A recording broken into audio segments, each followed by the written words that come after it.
I'm really grateful to be here. I'm very, very honored by the request. I'm touched by the invitation. And I must confess, I am so grateful to the travel fairies, because for anyone who's been at ITB and Messe Berlin, getting off one stage at 4 o'clock, getting a taxi, getting here, and getting hooked up by 4:45 does not happen unless you have the travel fairies on your side. So I'm very grateful. I made it. And I've been given the challenge by Mark to not only get here on time, but to explain to you nation branding in 15 to 20 minutes. So there's a very good risk I'm going to hyperventilate, because it's very difficult to do that in 15 to 20 minutes. But I'm delighted to be here. It's great to see you all. I appreciate this is the last session in the day, and despite all the sugar and caffeine you might have just had, this is a tricky time. I'm going to take this through really quickly, and I'm not going to teach you anything you don't already know. I'm going to speak about something that is all a part of, quite honestly, who we are, where we're from. And it's a natural phenomenon that takes place. I have a business called CACHET Consulting, and basically I advise governments and heads of businesses in tourism and economic development. Because you cannot build tourism unless you're building the economy. Because ultimately, we don't bank tourists, we bank the impact that they have. Because if you put them all in a bank, they'd suffocate. So we have to make sure we're doing it for the right reasons and doing it responsibly. Within that mix, I'm very blessed to work with the United Nations, with the World Economic Forum, with the WTTC, and with CNN International, which is an amazing group of people. So we're going to talk nation branding. Sorry, I'm going to start jumping around. We're going to talk nation branding and what exactly it is. And again, this is more, I almost feel as if I'm going to tell you more what it's not than what it is. Because we get really caught in, and we were speaking over the coffee break, that nation branding has become an industry, which is quite remarkable, because it isn't an industry. It's become a way of people looking at how they market their countries, but that's actually not what nation branding is about. So what exactly is it about? And I'm trying to squeeze in extra time, so I'm wrapping it around on the roof.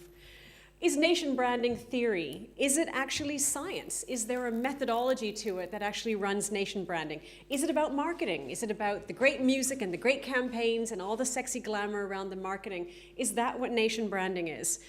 Or is it actually about identity? Is it about image? Is it about branding? Is it the simple use of logos itself? Is it absolute? Can we say that is nation branding versus is it actually abstract? Is nation branding actions? Is it advocacy? Is it all of the above? The answer is yes. It's all of the above. Nation branding is what we know it to be. When I say to you, I'm a Canadian, you get images in your mind. When I say to you, I'm a Canadian, my parents were born in India, suddenly the image changes. When I say to you, I'm a Canadian, family born in India, and I live in Cape Town, South Africa, then suddenly, because those are three different nation brands. But if I ask all of you, what does it mean to be Canadian? I'm quite sure I'm going to get 50 different answers to that. That's the challenge and the opportunity of nation branding, especially when you have T-minus 20 minutes to do this in. What ultimately nation branding is in my heart is it's a keyhole that opens up a door on countries. That is in effect what it is. What do I mean by that? It's a way in which nations compete. Nation branding took off because it was the best way for a country to say, this is who I am, this is what I stand for, this is what we have to offer the world, and this is why you need to either travel here, invest here, trade here, come here. It's a very powerful way of putting an identity onto someone. So, can I ask you to stand up? You're my victim today. What is your name? John Baptist.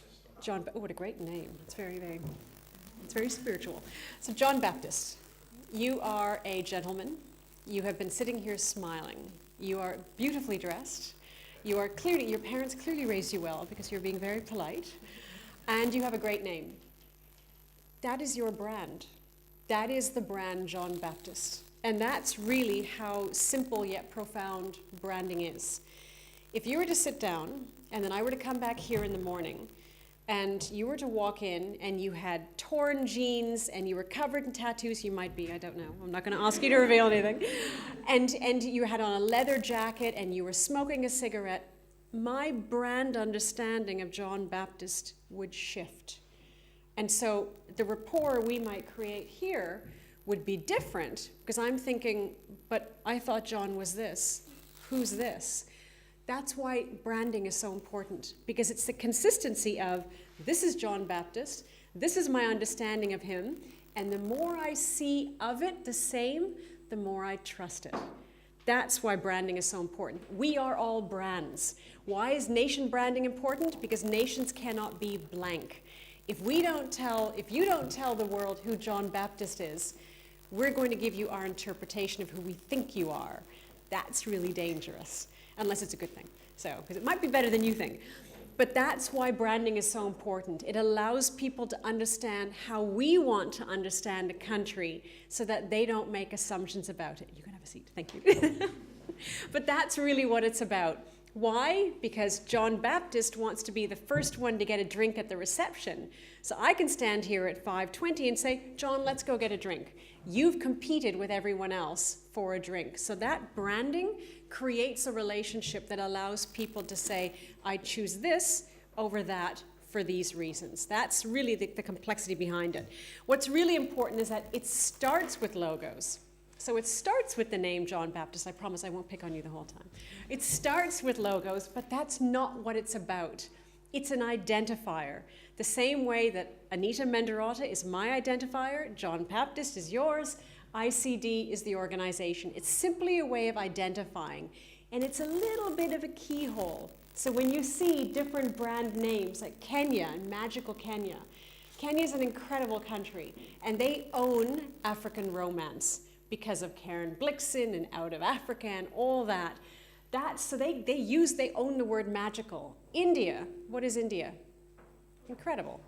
They own that word. Malaysia, truly Asia. So those little glimpses about what the brand is comes through the logo. But all that the brand logo is a way of seducing people to find out more. And that's when it becomes really exciting.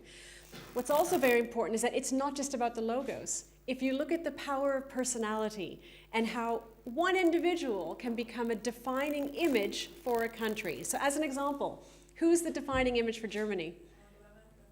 Well done, well done. Exactly.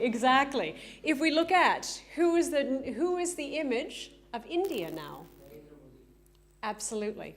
And how has the image of India shifted since the elections? It's quite powerful when you think about it. Ironically, I've just come from a very teary session at ITB where we were talking about the issue of security and female travelers because of the challenges that India has had. And my point of view is that it's not about protecting female travelers, it's celebrating them. Because it shouldn't be about female travelers. It's all females in India. It's all people in India, whether you're a tourist or not.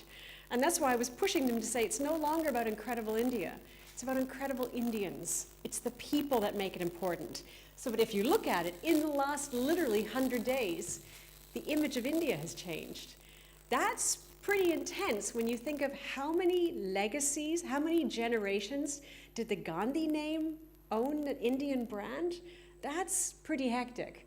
And my heart bleeds for Rajiv Gandhi, because, not Rajiv, I beg your pardon, for Rahul Gandhi, because he is the one that is held responsible for losing that dynasty's link. That's hard. That's really hard.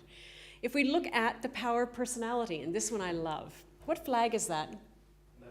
Lebanon. Who has recently redefined the image of Lebanon? There you go. It's true. When you think of the most powerful shift of the image of Lebanon, it's Amal Clooney. That's nation branding taking place. So nation branding happens whether we plan it or not. It happens through major people coming in. It happens through icons. It can happen through an icon. It can happen through an idiot, quite honestly. It can happen on both degrees. But it's the vulnerability I'm trying to get at, and why the consistency of John Baptist staying elegant John Baptist is so important. You can come into jeans tomorrow, but that'll. Power of personality, South Africa. What is the #1 icon and identifier for South Africa? Imagine what it meant to us in South Africa when Oscar Pistorius took Riva's life. And people couldn't understand. My phone went nuts because I work with the presidency, and it was very much, oh my goodness, what do we do? What do we do? What do we say? And I was in the States at the time, and earlier in the year they had the issue with Lance Armstrong. And I was busy through the night because of the time differences and its whole, what do you say about Oscar? Now, we knew none of the details. All we knew was that an Olympian had now been accused of murdering his girlfriend on Valentine's Day. You can't get a better movie script than that. And people were asking, why are you getting so upset about this?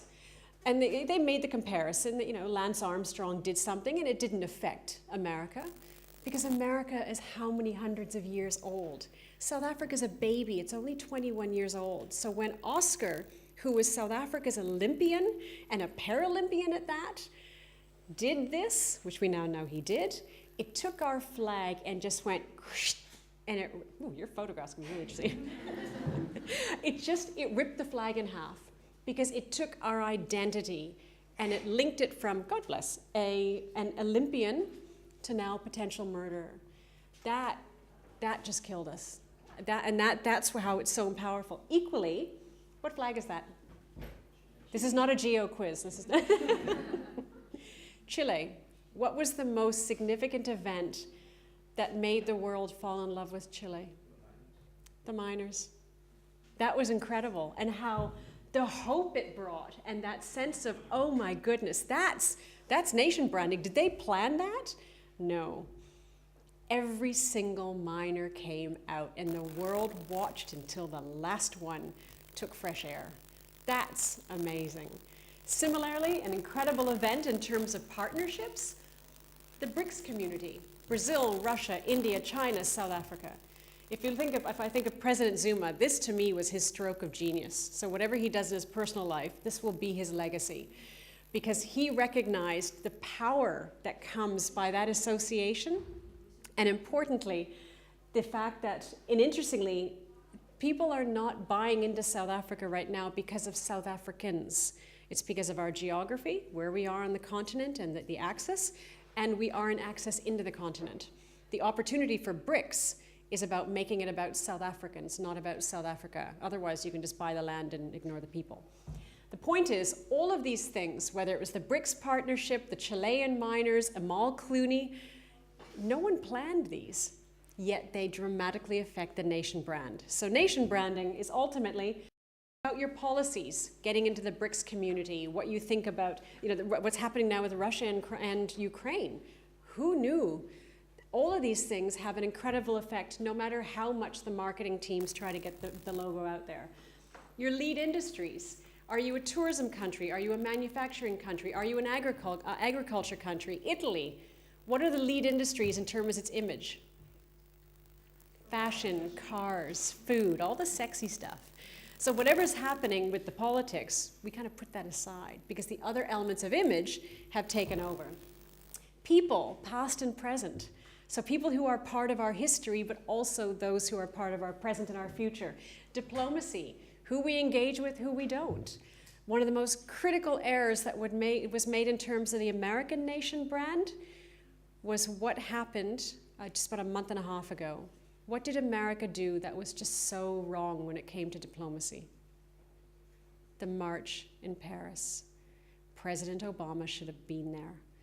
And so when suddenly all of these great leaders taking complete risks with snipers stood arm to stand up for the freedom of speech and freedom per se, President Obama should have been there. You don't recover from that stuff, no matter how many excuses you have. That's huge. And then equally, identity. But also, very importantly, is the element of delivery. So if you look at, for instance, Sochi and the World Cup, they delivered. Brazil delivered the World Cup. South Africa delivered a damn good World Cup, I gotta say. Germany, you taught us about the fact that the World Cups are actually not in the stadiums. It's the fan parks and the spirit around it. That was brilliant. All of that matters. The challenge with nation branding, how do you make sure that all the stars align? That's the really tricky part, because you might be working incredibly hard with your identity and all the marketing machines are in place and all the branding's done and all the millions of dollars are being pumped into it. But it just takes one error in diplomacy or one failure of delivery and things fall apart.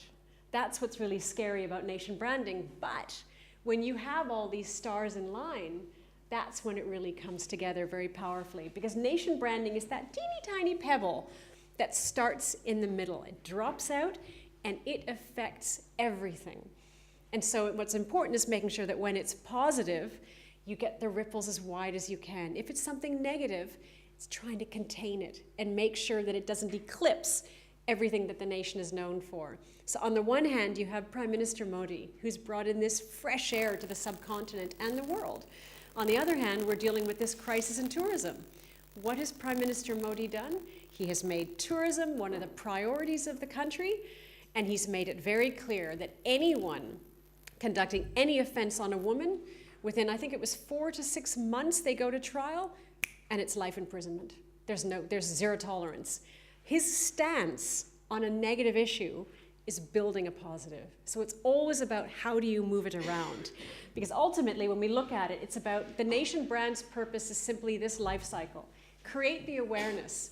God bless. But awareness is not necessarily positive awareness. I made you aware of John Baptist. Sorry, I'm going to use you for my whole presentation. But then I get you a drink first. We know about John Baptist, but are we interested in learning more?